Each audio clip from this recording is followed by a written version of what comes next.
E olha só, gente, nosso assunto agora é diabetes, uma síndrome metabólica de origem múltipla aí, e que é a falta de insulina ou a incapacidade dela pode exercer adequadamente seus efeitos, né? Pode causar aí o aumento da glicose, que é o açúcar no sangue. Sobre esse assunto, a gente convidou aqui para o nosso estúdio o Dr. Fabiano Tenório, que é endocrinologista. Bom dia, doutor. Bom dia. A gente comentava a respeito da origem do diabetes. É hereditário? Quem tem casos na família tem que ficar de olho? Como é que é isso?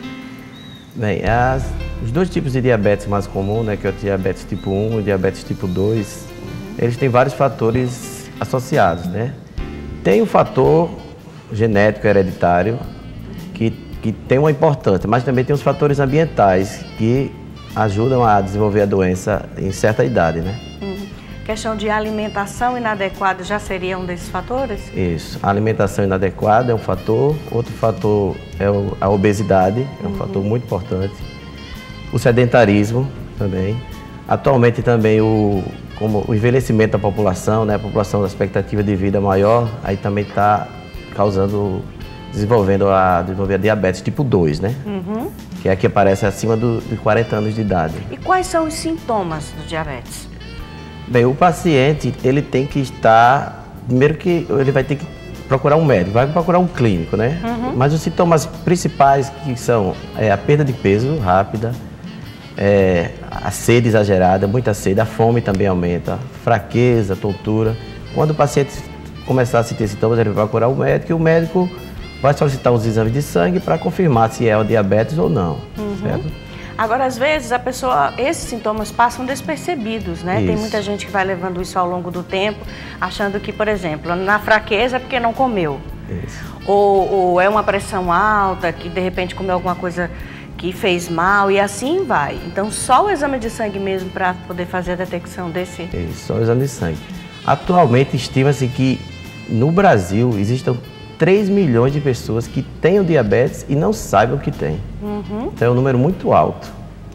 Então, quando o paciente ou a pessoa tiver esses sintomas, tem que procurar o médico, tem que fazer exames para diagnosticar e tratar precocemente para evitar as complicações da diabetes, né? E tratamentos disponíveis hoje, como são feitos?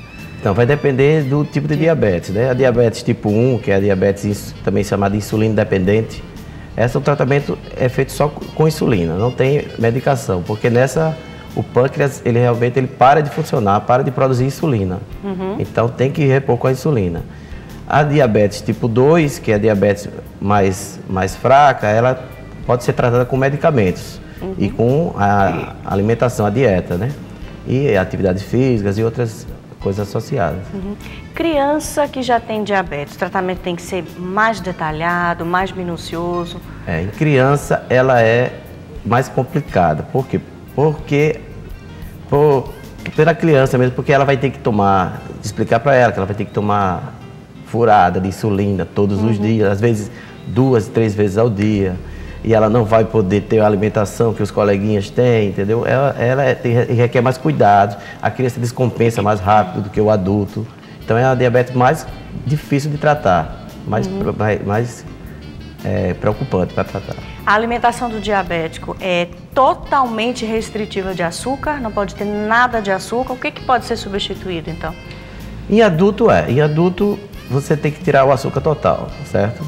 Em crianças que tem diabetes na fase de crescimento, você ainda pode, às vezes, quando associar um açúcarzinho, porque o açúcar também ajuda no desenvolvimento, né, do crescimento. Mas em adultos não. Em adultos você vai ter que substituir tudo por adoçante, né? Hoje em dia se substitui por um adoçante. Tem alguns tipos de adoçantes mais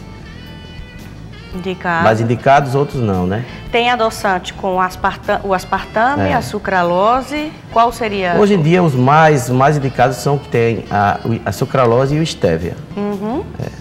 Então fica de olho aí. E tem que estar sempre observando o rótulo e as embalagens dos produtos. Isso, porque às vezes, né? tem alimentos que tem lá light. Mas light não quer dizer que não tem açúcar. Entendeu? Então seria os diets. Mas mesmo assim o diet tem bom de trazer 0 açúcar, sem adição de açúcar. Aí isso o diabético pode consumir. A gente vê, tem acompanhado o aumento do número de casos de diabéticos. Isso. É porque as pessoas elas estão relaxadas mesmo, porque agora que elas estão descobrindo os sintomas, estão procurando os médicos e por isso acabaram ficando sabendo que tem a doença. Na Europa e nos Estados Unidos veio um crescimento de 3 a 4% ao ano de pacientes diabéticos. No Brasil a gente não tem ainda esse tipo, mas deve ter essa média também. Mas como eu falei, as causas principais são essas, é o aumento da idade da população, o aumento das pessoas obesas, tem muita gente, o sedentarismo, tudo isso está causando desenvolver esse diabetes tipo 2, né? Que é a mais comum. Então, cuidado vai com a alimentação, exercício físico, tem que ficar de olho sempre. Isso, de olho sempre. Ok, doutor, muito obrigada pelas explicações, viu? Ok.